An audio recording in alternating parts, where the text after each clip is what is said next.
మాంసాహారం తినే అలవాటు ఉన్నవారని మానేయమని నేను చెప్పలేను, కానీ కనీసం అమావాస్య నాడు మానేయండి. అమావాస్య నాడు మాంసం తినకండి, మాంసం కొనకండి.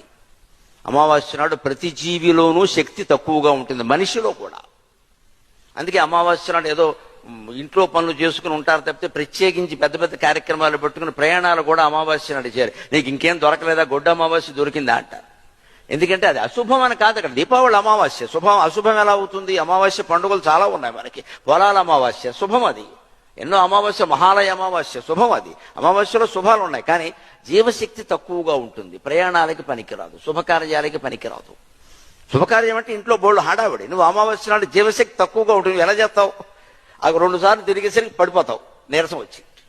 అమావాస్య నాడు ప్రతి జీవి సన్నగా, జీవశక్తి తక్కువ. అందుకే ఆ రోజు చంపితే తొందరగా చచ్చిపోతుంది అది. అందుకని ఆ రోజుకి వాటికి ప్రాణం కాపాడుకునే అవకాశం ఏంటి అని చెప్పడానికి ప్రాచీన ధర్మశాస్త్రంలో అమావాస్య నాడు మాంసాహారం నిషేధం చేసి